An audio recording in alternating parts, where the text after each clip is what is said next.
Army chief field marshal Asim Munir ने एक इशाया दिया है। यह इशाया पाकिस्तान की सियासी क़यादत के लिए था। इस इशाये में जो विजुअल्स जारी किए गए हैं और जो डिटेल्स सामने आई हैं वो बहुत इंपॉर्टेंट है, और कौन कौन इस इशाये में शामिल हुआ ये अहम है, तो इससे भी ज्यादा अहम है कि इस इशाये में कौन नहीं था। बिस्मिल्लाहिर्रहमानिर्रहीम, अस्सलाम वालेकुम। मैं हूं मखदूम शहाबुद्दीन। 24 मई 2025 हफ्ते का दिन। नाज़रीन किराम, कल रात army chief field marshal Asim Munir की तरफ से एक इशाया दिया गया। यह इशाया पाकिस्तान की सियासी क़यादत के लिए था। इस इशाये के हवाले से जो विजुअल्स सामने आए हैं वो बड़े इंपॉर्टेंट हैं। इसमें तमाम तर डिग्नेटरीज और तमाम तर पाकिस्तान की जो पॉलिटिकल पार्टीज हैं उनकी लीडरशिप, उनके सरकर्दा लोगों ने शिरकत की। इसमें आला सिविल और अस्करी हुक्काम जो है वो भी शरीक हुए, और इस इशाये के अंदर एक बहुत पावरफुल मैसेज जो है वो भारत को दिया गया। अब इस सब में जारी बात है कि हम हमेशा ये कहते हैं कि पाकिस्तान की सियासत नहीं, सिर्फ दुनिया भर के अंदर आप जब भी चीजों को एनालाइज करते हैं तो आप ये नहीं देखते कि क्या कहा गया है, आप ये भी देखते हैं कि क्या नहीं कहा गया। उसी तरीके से इस इशाये में, इस डिनर में which was hosted by chief of army staff field marshal Asim Munir, कौन आया और कौन नहीं था यह ज्यादा इंपॉर्टेंट है। कौन आया वो भी इंपॉर्टेंट है, बॉडी लैंग्वेज बहुत इंपॉर्टेंट है। इससे पहले जो ऐवान सदर में बैटन ऑफ फील्ड मार्शल की कार्रवाई हुई, तकरीब हुई, जिसमें आर्मी चीफ को baton of field marshal unprecedented तरीके से सिर्फ सदर ने नहीं, सदर और वजीर आजम ने दोनों ने मिलकर दिया, और एक बहुत बड़ी तकरीब थी, एक बहुत बड़ा मैसेज जा रहा था। उसमें सिफारतकार थे, उसमें चाइनीज एम्बेसडर फ्रंट रो में बैठे थे, और पूरी दुनिया की नजरें उस एक तकरीब के ऊपर थी, क्योंकि पाकिस्तान एक जंग जीता हुआ मुल्क है और भारत जैसी एक खत्ते की बड़ी ताकत को धूल चटाकर पाकिस्तान ये सेलिब्रेशंस कर रहा है, जिसमें आर्मी चीफ को ऑपरेशन बुनियानुम मरसूस में कामयाबी की बुनियाद पे जो ये ऑनर है फील्ड मार्शल का, ये दिया गया एज पर द अनाउंसमेंट, जो अनाउंसमेंट की गई गवर्नमेंट और फेडरल कैबिनेट की तरफ से। अब उस तकरीब के अंदर भी ये बताया गया कि, और ये देखा गया कि तमाम तर लोग थे, लेकिन एक चीफ मिनिस्टर जो है वो मिसिंग थे। वो चीफ मिनिस्टर कौन थे? वो चीफ मिनिस्टर थे अली अमीन गंडापुर। अब अली अमीन गंडापुर उसमें मिसिंग थे, और बाद में जाहिर बात है, आपको मालूम है कि जब पूछा गया उनके तर्जुमानों से कि भाई वो क्यों नहीं थे, तो उनका जो बयान है वो और ज्यादा इंपॉर्टेंट था, वो और ज्यादा अहमियत का हामिल था। तर्जुमानों ने यह कहा कि अली अमीन गंडापुर उस वक्त पे इमरान खान साहब की रिहाई के हवाले से एक इजलास था, उसमें मौजूद थे, वो बड़ा इंपॉर्टेंट था। तो एक तरह से यह मैसेज दे दिया गया। और ये याद रखिएगा कि अली अमीन गंडापुर पाकिस्तान तहरीक इंसाफ के अंदर वो शख्सियत समझे जाते हैं जो एस्टैब्लिशमेंट के साथ हर वक्त कांटेक्ट में रहते हैं।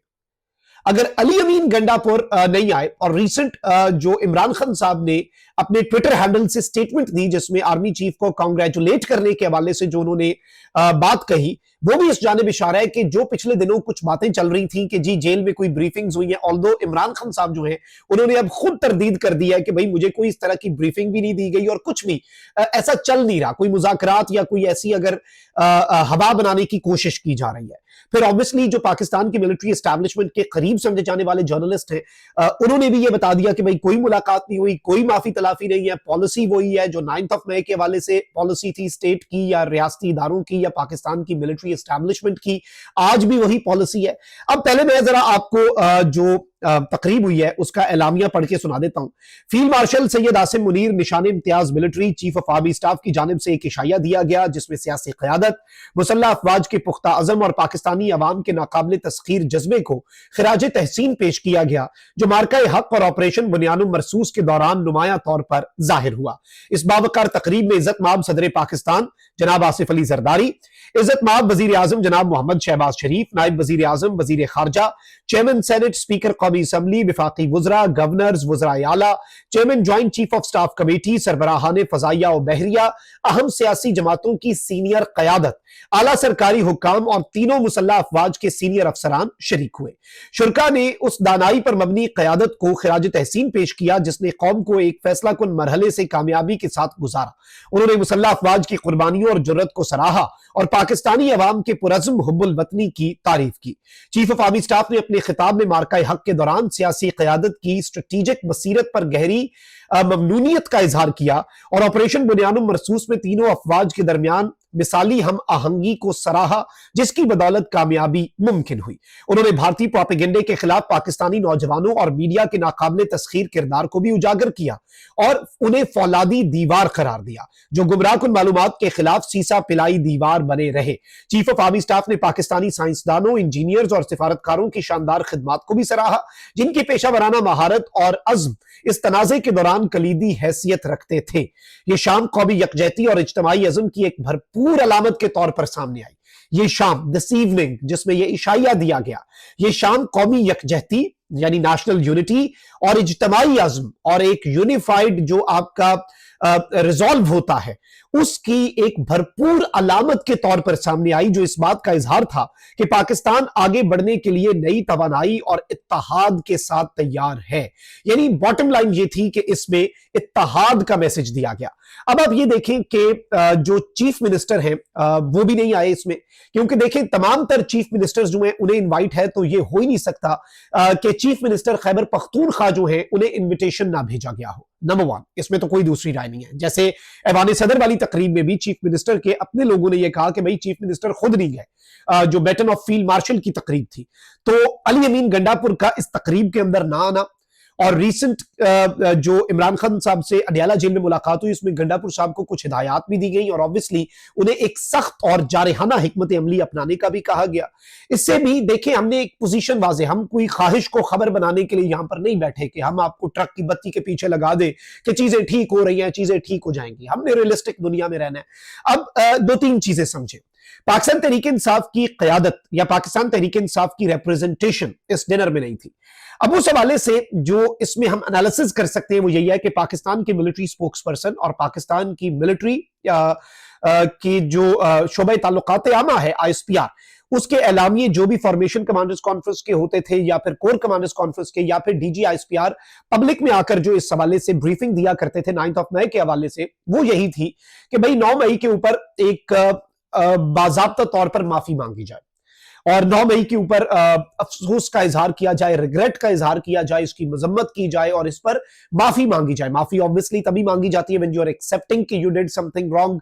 तो PTI जो है उसके लिए स्पेस इस वक्त करंट पॉलिटिकल सिनेरियो के अंदर बनती हुई नजर नहीं आ रही, जो चीज हमें समझ आ रही है। और बहुत सी चीजें होती हैं और इस वक्त सिविल मिलिट्री लीडरशिप जो है उनका वन पेज पे होना वो भी PTI को नजर आ रहा है और इसके साथ ही साथ PTI जो है उसके लिए there is no space in the system right now, जो चीज हमें अब इस इशाये के अंदर भी नजर आई है। देखिए कौन कौन आया, हमने बॉडी लैंग्वेज देखी, तमाम CMs, इवन एमल वली, वो एक पॉलिटिकल पार्टी को रिप्रेजेंट करते हैं खैबर पख्तूनख्वा से, वो भी थे। बाकी तमाम तर सियासी जमातों के लोग जो हैं वो थे। यानी it was not just military and government, it was military and politicians, यानी पॉलिटिकल लीडरशिप। अगर किसी के पास कोई इख्तियार या किसी के पास कोई ओहदा नहीं भी है तो वो भी आ रहे थे, या फिर पार्लियामेंट के अंदर कम से कम जो पार्लिमानी पार्टीज हैं उनके जो लीडर्स हैं, पार्लिमानी लीडर्स, वो भी इसके अंदर मौजूद थे। तो ये एक बहुत इंपॉर्टेंट मैसेज जो है इनडायरेक्टली ही सही इससे एक सामने आता है। दो तीन चीजें इसमें टेक अवेज हैं। टेक अवेज क्या है? नंबर वन टेक अवे तो ये है कि जी PTI और एस्टैब्लिशमेंट के दरमियान अभी भी सिचुएशन जो है वही है जो इससे पहले थी। यानी there is a deadlock, trust deficit और बाकी चीजों पर मैं नहीं आता, डेडलॉक तो है। और जो लोग ये बयानियां बनाने की कोशिश कर रहे थे पिछले दिनों के अंदर कि जी सब कुछ ठीक हो जाएगा, ये हो जाएगा, वो हो जाएगा, मैंने उस वक्त भी ये खबरें आपके सामने रख तो दी कि फलाना ये क्लेम कर रहा है, फलाना ये क्लेम कर रहा है, बट मैंने आपके सामने क्लैरिटी के साथ ये बात रखी कि इम्कान ज्यादा नहीं है, क्योंकि इससे पहले भी बातें होती है, बातचीत कितनी मरतबा हुई होगी एस्टैब्लिशमेंट के साथ, बिल वास्ता बिला वास्ता, डायरेक्टली इनडायरेक्टली बहुत मरतबा एंगेजमेंट्स हुई, लेकिन उनमें से कुछ निकला नहीं। और अभी भी अगर हम ये कहें कि डेडलॉक भी बरकरार है तो ये कहना गलत नहीं होगा। पाकिस्तान की मिलिट्री जो है उसकी 9 मई के हवाले से पॉलिसी चेंज नहीं हुई, अगर हम ये कहें तो ये कहना भी गलत नहीं होगा।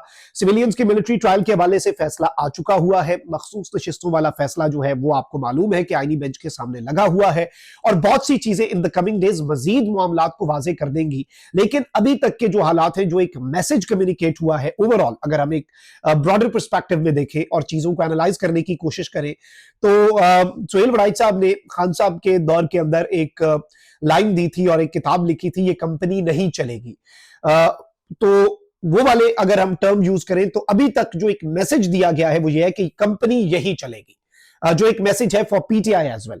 अब इस सबके अंदर पीटीआई की पॉलिसी क्या होती है, वो इस चीज को किस तरह से लेकर चलती है, क्योंकि आप ये देख लें कि बैरिस्टर गौर ने मुबारकबाद दी फील्ड मार्शल को, लेकिन अलीमा खान साहिबा ने कहा कि ये उनका जाती बयान है, पार्टी पॉलिसी नहीं है, इमरान खान पॉलिसी नहीं है, although he is the chairman. तो इससे भी ये वाजे होता है कि मामलात कोई इतने भी अच्छे या साजगार नहीं है जितने लग रहे हैं। तो एक ओवरऑल मुझे जो परसेप्शन मिली है इसमें से वो ये थी। आप अपनी राय का इजहार जरूर कीजिएगा कमेंट सेक्शन में। अल्लाह निगहबान, पाकिस्तान जिंदाबाद।